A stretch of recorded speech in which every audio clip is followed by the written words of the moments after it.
Let's listen to Pavarotti. Hello. Welcome to The Revealing. I am your host, Pavarotti, and I'm here to discuss the Idaho 4 case. As a disclaimer, this channel is for entertainment purposes. These are my opinions, and I'm not here to slander anyone. I will provide information, and I will give you my opinion on the information I provide. My opinion is mine and mine alone. So, just got news that Judge has decided to retire. And you know, it's interesting. When we look at the article, and there is a few things in this article, and I'm not going to read the entire article to you, like a lot of people do, but I am going to give you the finer points, and I am going to point out a few things that I think will truly make you think, because it certainly did me, because there's a lot we can glean from this article. And I think there's some things we'll be able to glean about this Bryan Kohberger case from this article that looks like it may be a positive for Mr. Kohberger and the defense team. May not be such a positive for Mr. John Judge. But let's see. You see, he is retiring, and apparently he submitted his retirement letter on October 4th. And his retirement date is January 17th. When I seen those two dates, I went, oh my goodness. I understand, Mr. John Judge, why you would want to retire. So, without me drawing it out forever and making you wait, let's just get right into it in this one. So you can see the Idaho judge who oversaw Bryan Kohberger murder case in Moscow is set to retire. Well, farewell, Judge John Judge. And after an extensive contemplation, I have decided that it is time for me to retire, Judge wrote in a one-page letter dated October 4th.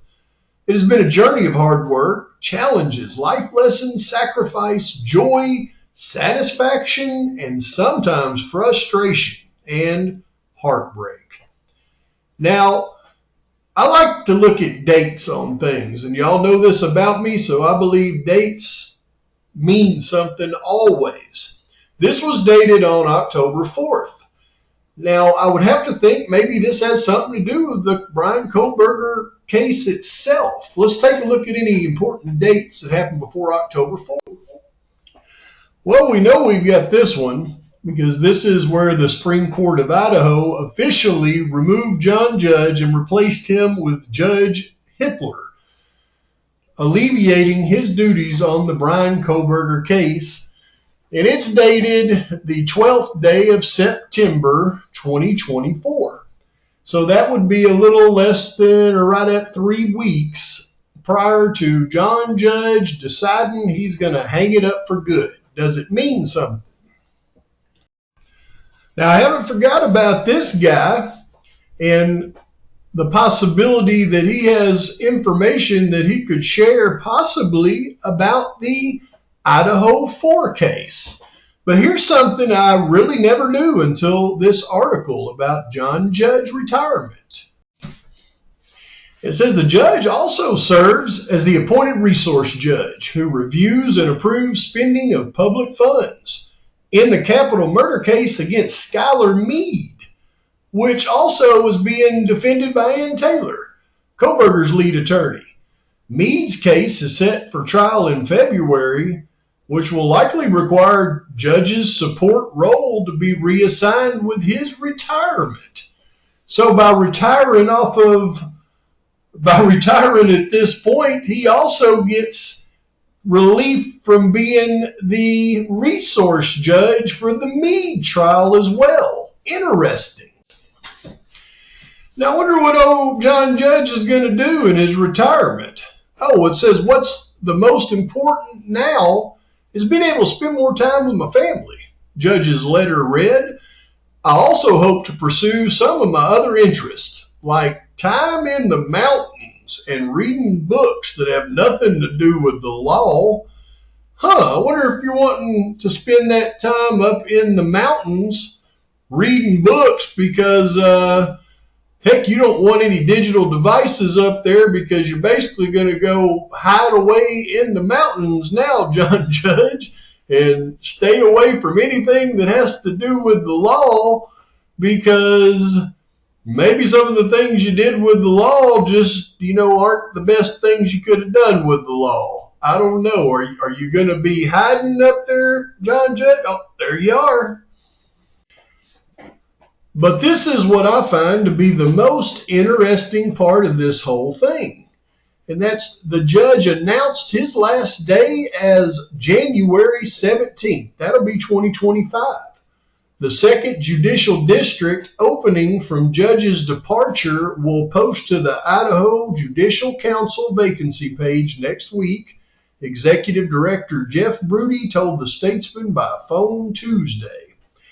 So is there any significance to this January 17th date? If he retires on January 17th and then heads to hide out in the mountains to read and leaves his phones, is there anything that he won't have to deal with by doing that? If he's totally out of that position and out of the spotlight, what all will he miss by stopping being the judge on January 17th? Well, I would say he would miss at least 4 things. The first thing we just discussed, and that is he would not have to deal with the Meade situation. And if there's any possible connection with information that he can provide to the Kohberger case, I'm sure that would be something that he would want to not have to deal with. Then, of course, there is the mother of one of the victims in the case that is going to be granted parole in the end of January. He could miss out on that. And of course, there's also Mr. TF getting released from his sentence in March. So he would avoid all of the hoopla that's going to be surrounded that one as well, thanks to some folks like myself on YouTube. We will make a stir about it when it happens. But I don't think those 3 things are the main reason he's doing it. I think the main reason he's doing it is in black and white. Let me show you. Because when we look at the scheduled hearings in the Kohberger case now that Judge Hippler has set, as I've mentioned in previous videos, there are 2 hearings that are absolutely crucial in this case, and they're both being held on the same day at the same time. It's really just one big hearing. And that's going to be on January 23rd, 2025. And they're going to cover all Rule 12 ICR motions and all discovery motions. So all of the discovery motions, any kind of discovery that was late or not received, along with ICR motions, which are motions to suppress. It's all happening on January the 23rd. He's retiring 6 days prior to that crucial hearing. And what did we learn in the previous hearing from Ann Taylor that may end up being controversial for Judge John Judge? Was as a result of a court order. And when we waived speedy, we advised the court and counsel that this motion this day was coming. We don't think it's appropriate to force somebody to choose between competing constitutional rights. In our case, we signed a waiver of speedy trial, and it was a form, I believe, that was generated by the court. It was signed on August 23rd, 2023. Mr. Kohberger signed it, and I assigned, with the parentheses, attorney for the defendant. And in that form, and remember, our scheduling order said you have to do it by this day, or you don't get a continuance, you're just going to trial. We gave up the right to, under the United States Constitution and the Idaho Constitution. And I have a printed copy, but I know the court probably has the entire court file. So that's it. Key to that is she said, I advised the court that this day was coming. That means you got to remember, in Idaho with John Judge and Bill Thompson and Taylor, they're all University of Idaho graduates. I mean, they all have probably fairly good relationships with each other, or did before this case.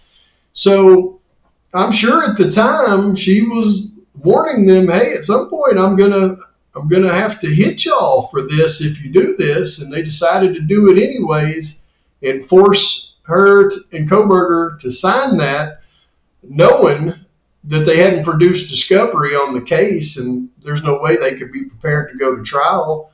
So she said, I warned them this day was coming. Well, this day has come now, and now she has brought it up. She's starting to bring it up. She's trying to get the death penalty removed with it, and I think she has a good case to do that. But if she doesn't get the death penalty removed, that's okay. You can bet come that January 23rd hearing, because you heard her, if you watched that hearing the other day really close, when she started to make that argument, she brought up discovery, but she said, I'm not arguing that right now. That was a key point to pick up on, because she's not arguing the discovery not being turned in right now, because that hearing's coming on January 23rd. And that is going to be a hearing where I believe the proverbial poop is going to hit the fan for the state. And John Judge, I believe, knows that. And he wants no part of it. So what did he do? He retired 6 days prior. And not only retired, he put in his retirement letter, I'm going to head to the mountains and I'm going to read a book. Don't bother calling me. I ain't got a phone. I'm out of the limelight when all this poop hits the fan. But at the same time, we learned that John Judge is in charge of funding for the Skylar Meade case. Ann Taylor is the attorney. Skylar Meade is an Aryan Knight. He may have provided information to Ann Taylor about this case. You know what? You put the old ear to the grindstone and you pick up things. I know a lot of people say, well, you got to put your nose to the grindstone, Pavarotti. No, you put your ear to the grindstone as well, because you're going to keep open ears to hear things that you normally wouldn't hear. So I also find it interesting, though, that he's getting out before the mama and TF are both released from their little protected lockup stays. Just food for thought on that. But it's always interesting to me when I watch these folks report this information and they just, oh, here's the judge is retiring. They read it and they miss everything about what they're actually doing. If you look at the information that comes out, when new information comes out and you apply it to the case, it's always going to tell a story in itself if you look deep enough. And that's what I'm here to do for you, is I'm here to look through everything and pick fly shit out of black pepper. But please like and subscribe to the channel. Post your comments, your thoughts, criticisms, and until next time, Pavarotti's out.